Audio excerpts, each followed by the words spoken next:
Então, retomando aqui, gente. Como eu falei, a angústia é inerente a todos nós, né? Ainda mais no nosso dia a dia, a gente sempre tem dúvidas, essas dúvidas nos deixam desamparados, nos deixam humanos, né? Humanos.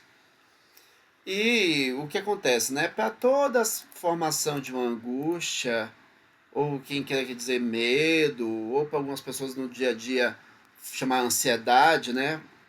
Mas o que o Freud defendia mais é a palavra angústia. Ele vai dizer o seguinte, porque também está no dia a dia, mas também está na clínica e assistia, né? Como são coisas muito fortes,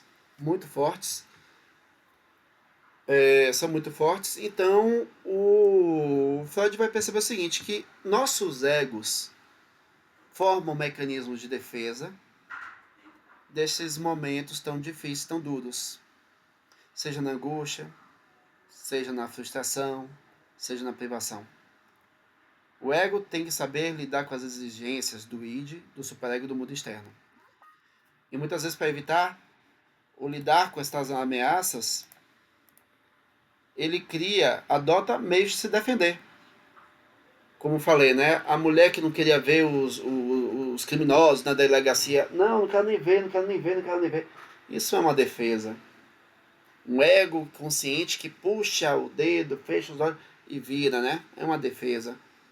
A gente está aqui nos precavendo de estudar para poder evitar algum trabalho, algum desagrado no futuro de uma prova.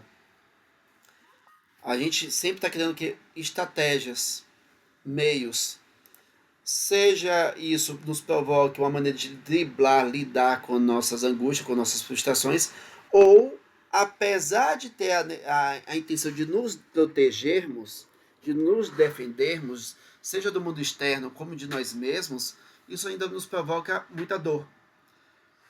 E aí o que acontece? Freud, ele vai, claro, ele na experiência dele de vida e clínica, ele vai ver várias mecanismos de defesa. E desta maneira ele vai o que? Nomear muitas delas. Algumas são mais próximas das outras. Não quer dizer, podem ficar tranquilos que estiver chegando depois, tá? Que como tá gravado, vou disponibilizar no YouTube, tá? Não quer dizer que eles sejam tão isolados. Uma é próxima da outra, mas tem uma coisa principal, tá? Quais foram os nomes que o Freud colocou? Não quer dizer que sejam únicos, exclusivos. Tem vários. Vocês no futuro vão perceber no dia a dia de vocês que vão atuar e atender.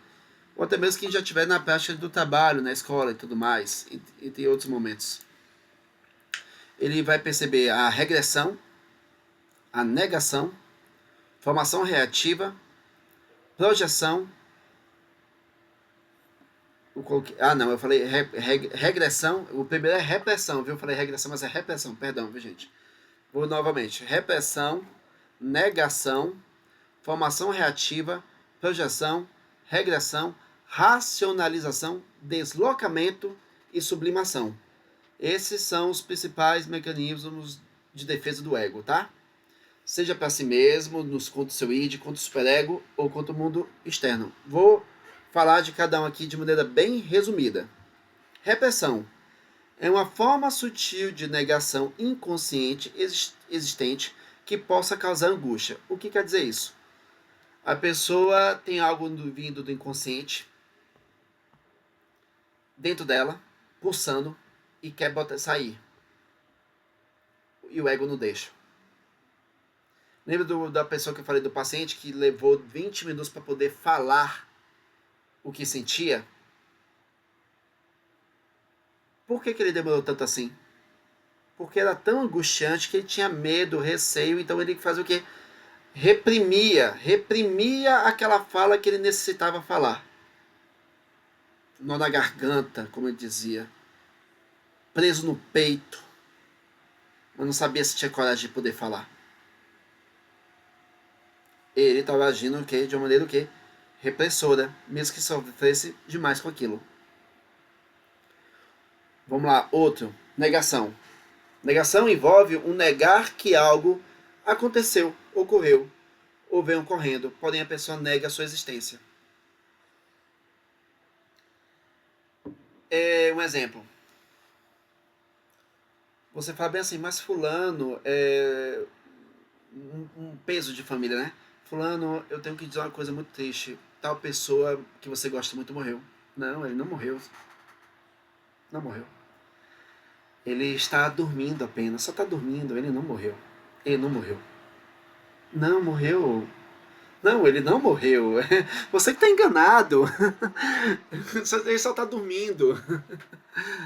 Isso é uma forma de negar. Negar aquilo que está acontecendo.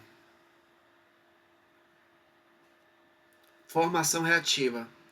É um comportamento que vela o que realmente motiva a pessoa. Às vezes você conhece aquela pessoa que ela é muito, vamos dizer assim, moralista, condena tudo forma de pecado, condena o erro, condena qualquer forma de um deslize que é humano. Nega aquilo, não aceita, justifica, mostra que é o certo, moralmente falando, quer dizer que é encarnado aquilo, mas lá no fundo o motivo era outro, ela na verdade tem um desejo totalmente oposto. É um jeito de velar, mas na verdade não quer assumir aquilo que realmente deseja. Eu lembro de um caso de uma senhora que ela tinha muita dificuldade, tanto é que ela não faz o atendimento interrompe o atendimento. Ela, como ela foi muito voltada para o evangelho, a ideia da de Cristo, de que tem que amar o próximo como a ti mesmo, independente das coisas. Ela, não, mas eu tenho muito amor, mas, poxa, meu marido e minha filha. Ai, meu Deus do céu, eu não posso pensar isso. Ou seja, lá no fundo, ela estava passando por um momento muito difícil na relação familiar que ela não queria admitir, mas ela sentia um ódio pelas as pessoas que ela tanto ama. Ok, gente?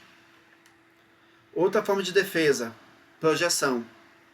A pessoa atribui a outra a responsabilidade do mal que ela sofre e está cometida. Lembra da pessoa que eu falei que teve 3 relacionamentos? Se você conversa com ela e tudo mais, ela vai dizer o seguinte: mas a culpa foram delas, foram elas que fizeram, foram elas. Elas, mas ele não quer entender o seguinte, cara, mas essa dinâmica é muito semelhante dos 3 casos. Será que não tem um dedo podre aí? Não. São elas. São elas. Mas eu não quero admitir que a escolha inconsciente também provoca esse desfecho final. Aí, com o complemento da entrada dessa forma de a gente realizar, a senhora pode entrar em contato conosco e solicitar o boleto de matrícula. Lembrando que o boleto de matrícula Vou pode ser chegar uma pergunta, gente. mensalmente no Vamos cartão. lá. Muito bem. Continuando. Regressão. Está muito associado às fases psicossexuais que eu vou explicar daqui a pouco. A pessoa passa por um trauma. Professor, rapidinho. Diga. Professor, então é a progressão e a outra regressão? Não falei, eu falei As formas de projeção. defesa? É Projeção. projeção, então. Não é progressão, Tá. projeção. Regressão. Envolve o que você falou de progressão. O que acontece? Muitas vezes a pessoa amadurece, ela progride, correto? Ela é uma criança, tornou-se um adulto, trabalha e tudo mais. A pessoa progrediu, mas passou por momentos, situações muito frustrantes e difíceis, e aí ela recorre a uma mecanismo de defesa que ela volta a um estado infantilizado. É tipo uma pessoa que passou por um momento muito frustrante, e aí ele vai pro banheiro para se acalmar e não aguenta, aí ele coloca o dedo na boca, que é muito semelhante ao que uma fase infantil. Uma fase infantil da primeira infância, que é muito atribuída aos bebês, que é muito relacionado ao fase oral, que envolve o quê? Uma maneira de lidar com aquela coisa angustiante, que é o caso para se acalmar, botar o dedo na boca. É uma regressão. Mesmo que a pessoa já tenha o quê? 40 anos. Ok? Outra forma de defesa. Professor, Diga. é uma forma de defesa, no caso, assim, quando eu passo um dia bem estressante, tenho uma mania de beber leite, pra me acalmar. Pronto. assim, meu pai, quando eu era pequena, ele fazia muito isso, sabe? De manhã, ele sempre esquentava o leite me dava. Então, assim, é algo que me acalma no final do dia, dependendo do nível de tensão que eu passo, ou quando eu tô triste, eu tenho essa tendência. Pronto. É isso? Seria isso. É uma boa interpretação. Parabéns. É um mecanismo de defesa que você faz para o quê? Se aliviar. Ainda mais com recordar da figura do pai.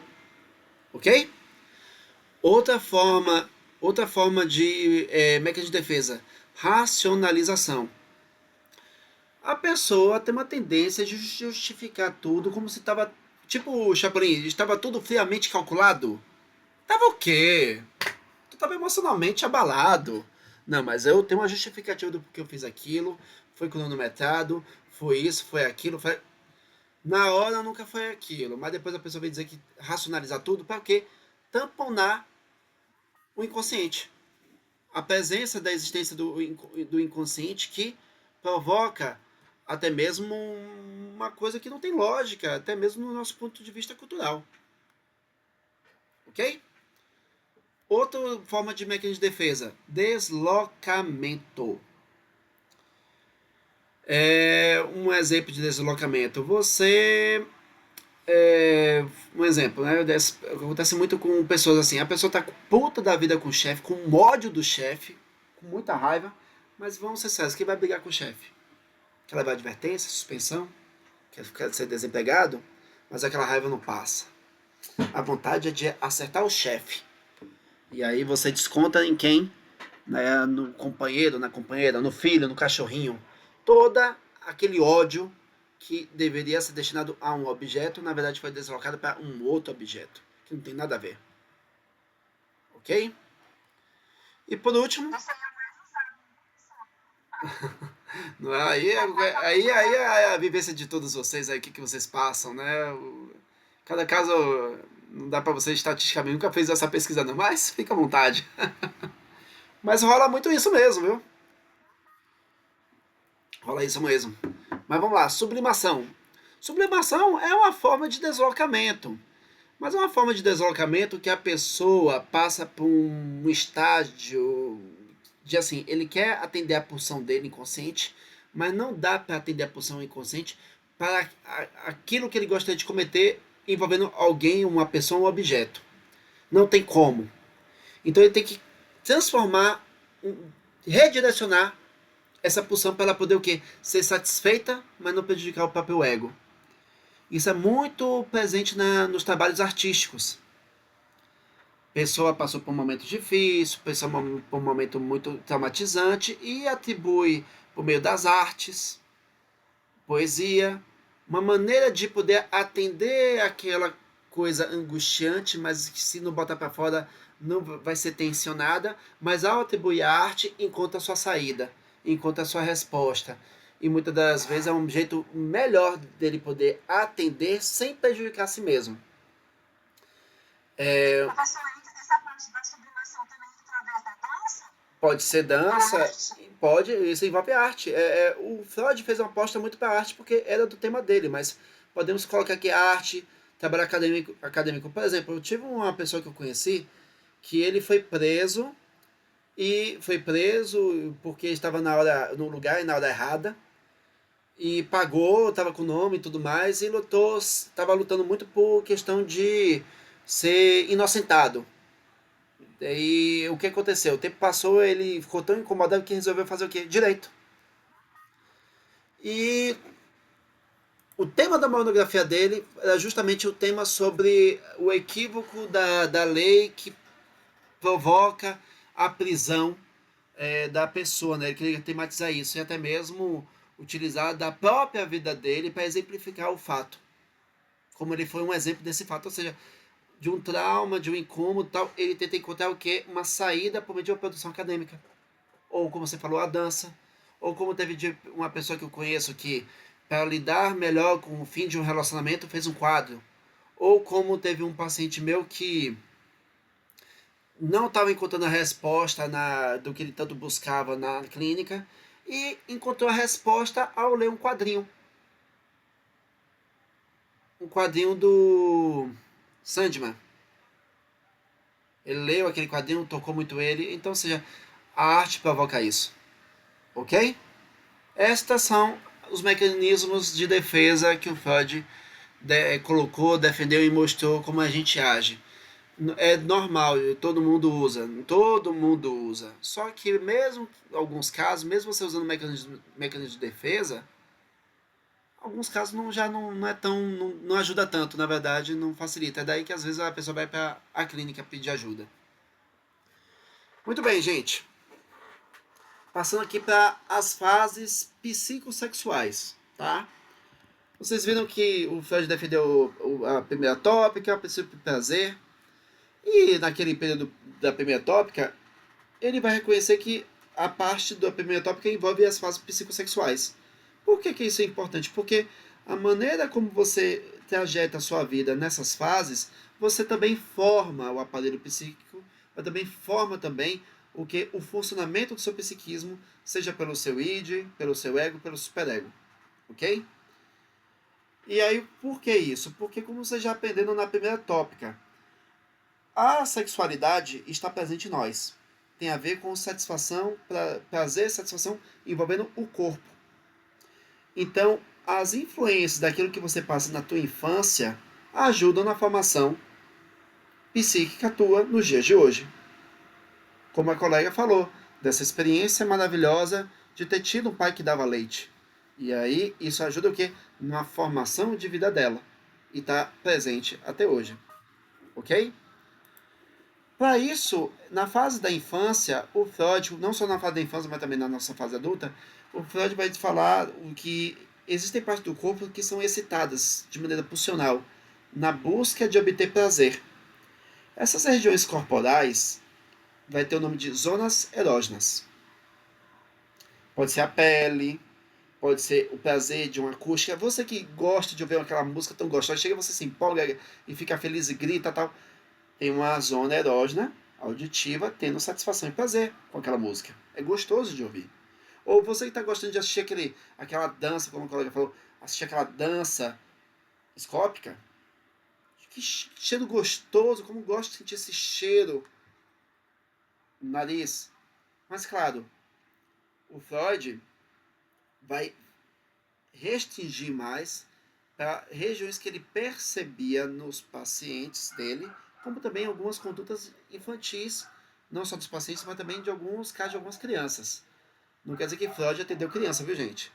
Ele apenas observava, mas ele aprendeu muito com os pacientes que falavam de um passado que veio o quê? Da infância. As fases, tá? Fase oral, fase anal, fase fálica. Não chega a ser chamado de fase, né? Mas é assim, período de latência e depois fase genital. Fase oral é a fase dos bebês. Normalmente de 0 a 2 anos, de 0 a 1. Não tem uma restrição de idade, mas é idades próximas para você perceber essa fase oral. Acontece muito com vocês mães ou tias, vovós, babás. Vem muito isso, né? A criança quer colocar tudo na boca. Quer conhecer o mundo na boca. Se tem prazer, tudo na boca. Se não tem prazer, tira da boca. E quando ela está na fase oral, é muito comum a criança estar lá amamentando, mas ela já está saciada, já está de barriguinha cheia, mas ela não quer tirar a boca do peito. Por quê? Porque aquele contato com aquele lugar, aquele corpo externo a ela, é prazeroso. Por que a criança usa bico? Porque é prazeroso, é a fase oral. Então, quando a pessoa supera a fase oral, ela passa para a fase anal. Alguns casos, a pessoa que tem uma fixação ou uma possibilidade de regredir. Ah, mas o que isso quer dizer? Às vezes a pessoa maqueia que superou a fase oral, mas na verdade ela não superou a fase oral. É aquela pessoa já adulta que fuma demais, bebe demais, bota balinha demais, sempre está ocupando a boca, porque tem um prazer oral. Ou come para ocupar essa região. Ou fala demais, como falei. Ok? Que nem teve o caso, né, da pessoa que fica preocupada aí, recorre ao dedo na boca, já tem 40 anos. Retorna, né, regride a fase oral. Passou pela fase oral, o bebezinho vive de fralda, né? Então, ou seja, se deu vontade de fazer as necessidades, evacua mesmo, não tem por que segurar. Só que ela vai ter que ter, sabe o quê? Da fase da fraldinha para passar por vaso sanitário. Ela vai ter que aprender a controlar a região abdominal, os esfíncteres, as fezes, a urina, para poder o quê? Conseguir fazer no piniquinho ou no vaso sanitário. Para algumas pessoas essa fase porque dá tensão. Assim, viu, gente? Lembrando, viu? Satisfação do corpo para Freud é o seguinte: é quando você atende a pulsão descarregando. Que nem eu falei na última aula, né? Quando a gente não atende a pulsão, nos provoca a gente fazer alguma coisa. A gente não atende, ela começa a quê? Tensionar. A tensão torna-se dor. E a gente tem uma satisfação quando a gente descarrega. Que nem alguém já conheceu pessoas que passam fome, né? No início é uma fome que dá um prazer, uma vontade de comer algo. Só que quando você não atende, eu tô sentindo dor no estômago, dor na cabeça, dor nisso, chega, eu tô ficando náusea. Tensão. Quando você atende, satisfaz. Tá? Só recapitulando. A mesma coisa acontece na parte do anal. A pessoa segura, segura, segura. E aí tem gente que fala assim, nossa, que alívio. Ah, que alívio. Tem isso, né? O que acontece também é o seguinte, nessa fase anal também é quando existe a dinâmica de quem controla o quê. Algum, depende da relação que a criança tem com o seu cuidador, há um controle do corpo. Às vezes o adulto provoca na criança uma tensão dela ter que ser controlada para ver se ela pode liberar ou não o esfíncter, ou vice-versa, da criança para o adulto. Como também, a depender da relação do controle, essa criança ela pode muito bem ser uma pessoa no futuro que vai ser o famoso mão de vaca, murrinha, uma pessoa solta, liberal demais. O Freud faz essas associações. Ou o nojo das fezes. A pessoa que é obsessiva que não quer saber disso, quer lavar sempre a mão. Porque tem nojo, porque é muito associado à fase anal. Lembro de um caso de uma pessoa que eu cheguei a conhecer que ela falou de um trauma muito grande que mexia com ela até os dias de hoje. A babá dela não deixava ela fazer cocô porque não queria trocar fralda. E ela passou mal, sentiu dor e tudo mais. E falava muito sobre isso. Ou quem for assistir o filme, precisamos falar sobre Kevin, da relação sádica, agressiva da mãe para o filho desde pequeno, né? A fase anal, o ideal, a melhor fase é dos 2 até os 4, tudo mais. O Kevin, ele tá fazendo ele dar cocô na fralda nos 4 anos.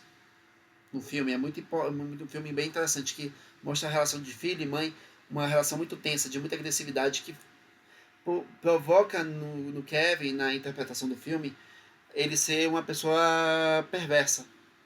É uma pessoa de vulgo, assim, um psicopata mesmo, na adolescência. Mas enfim, voltando. Diga. Todas as passam por essas fases, lá. Todo mundo passa. Mas tem pessoas que realmente não conseguem, como que eu posso dizer, ter feito essas fases bem feitas, e aí realmente mais no futuro, quando é adulto, acaba tendo problema psicológico também, sabe isso? Não chega a ser problema psicológico, mas ele vai recorrer a essas fases, entendeu? Se fazem presentes. Não chega a ser problema. Para alguns pode ser, para outros não. Para outros é um mecanismo de defesa, para outros não. Mas é isso aí, entendeu? Porque, um exemplo, nesse filme do Kevin mesmo, o que acontece é uma cena muito interessante. Já tá nas fases do 4, 5 anos o Kevin, já é pra ter largado a fralda, não largou. E a mãe tá nervosa, impaciente e com raiva, troca a fralda, bota a fralda dele e assim de agora se comporte.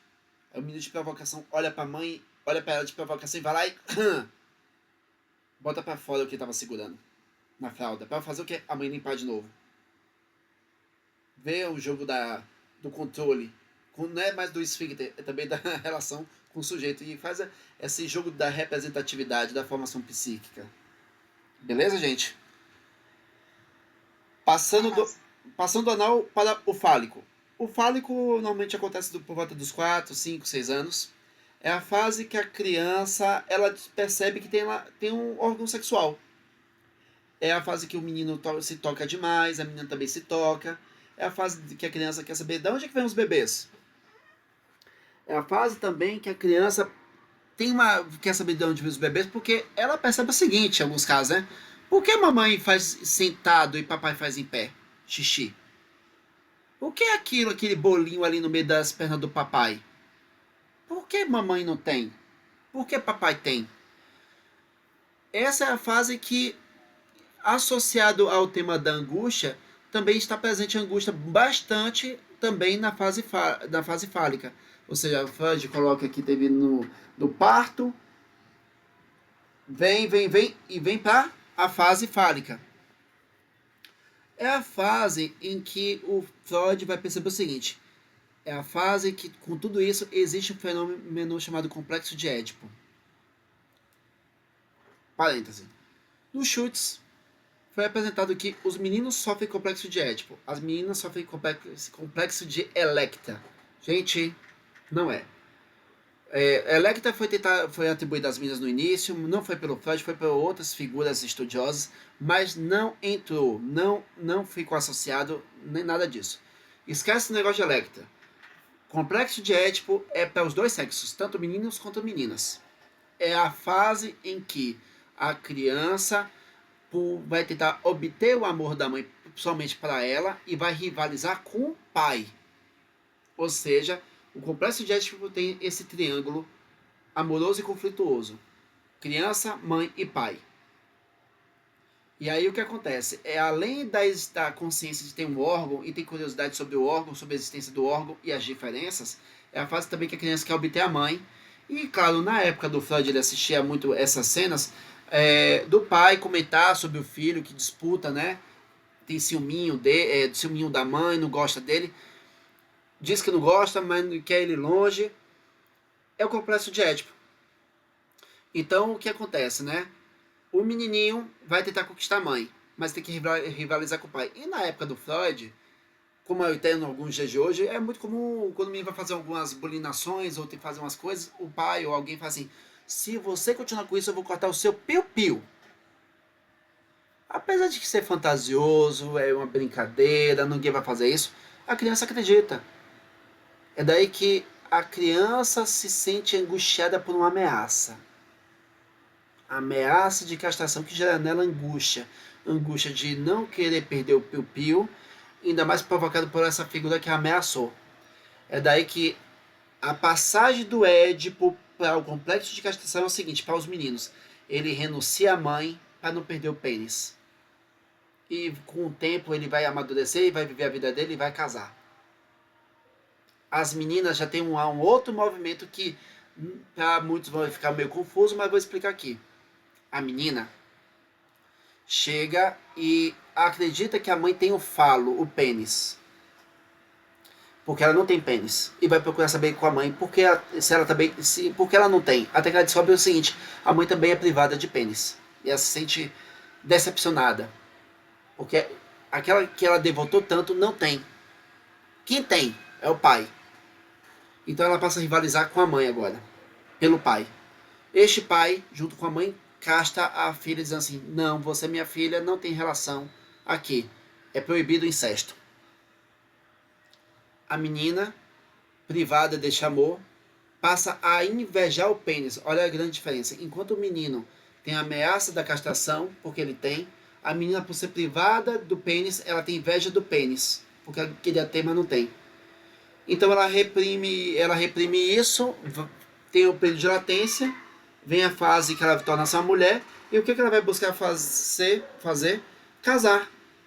Casar com um homem que tenha o pênis e que dê a ela algo que compense, um mecanismo de defesa que compense essa privação do pênis, que é um filho. Um filho que é dela, somente dela. Isso é uma forma de fazer existir o pênis, tá? Claro, adendo. Aqui é uma aula resumida, é um padrão do que não digo nem um padrão, é o que podemos normalizar para poder facilitar o entendimento do que é complexo de Édipo e castração. Na verdade, o complexo de Édipo é muito mais abrangente, mas como aqui é uma aula de resumo, no futuro, quando vocês tiverem a disciplina de psicanálise, vocês vão aprofundar muito mais isso, que o complexo de Édipo é uma coisa muito mais funda, cada um tem um jeito, tem seus destinos aí, tá? Passou dessa fase dos 6 anos, que é a famosa fase fálica, a criança aceitou, ficou castrada, reprimiu, tal. A criança está tudo bem. Até que vem o período da puberdade. É a fase genital, que o organismo está mais maduro, né? Nossa maturação está mais madura. É quando a gente tem fantasias sexuais.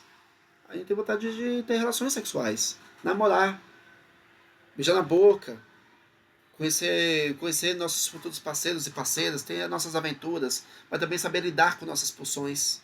Não dá para namorar com qualquer um. Temos um mundo aí, tem um superego que surge depois dessa fase fálica, né? Porque você foi repreendido, foi educado pelos pais. É uma fase que vem surgir o superego também. Então é o momento que temos o quê? Um superego, mas também tem um retorno do recalcado também, inconsciente. E a gente tem que saber driblar. É a fase que a gente vai tentar amadurecer com tudo isso, esse turbilhão conflituoso que vai ver em todos nós. Ok, pessoal? Então, praticamente é isso, esse olhar sobre Freud. Alguma dúvida? Foi bem claro aqui?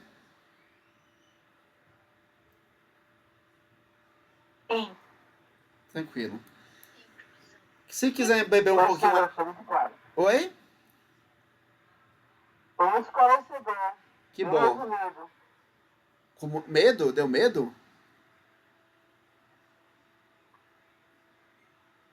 Eu entendi medo? Medo de quê? Não tem medo, não. Ah, tá. Gente, querem pegar um Você falou intervalinho? coisa do Coringa, lá do Batman. Ah, Achei tá. interessante a questão do Batman. Ah, que Até bom. coloquei alguns comentários. Ah, Eu que... gosto do Coringa, porque o medo não é da morte em si, mas é da coisa do outro. A mente dela se perdoa.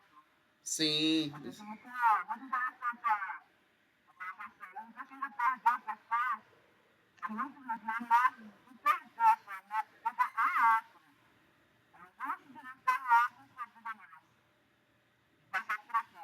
Achei muito interessante essa questão. E quando vocês estiverem Tá atuando, bom, quando vocês estiverem atuando, é muito interessante vocês escutarem isso dos pacientes, porque cada um tem sua angústia. E é um momento assim muito, muito interessante. Muito bem, gente. Vamos pegar um intervalinho, tá? Uns 10 minutinhos aí pra vocês descansarem um pouquinho, que eu já aproveito e faço o trabalho do Jung, tá? E aí aproveito desse intervalinho, mando aqui outro link pra gente garantir os 60 minutos mesmo, pra gente poder não ter que repetir tudo de novo no meio da aula. Fechou? Então, aqui são 8h50. 9 horas eu tô mandando novamente pra gente poder ir logo pra Jung, tá bom? Valeu. Vamos lá, descansa um pouquinho, daqui a pouco a gente vai.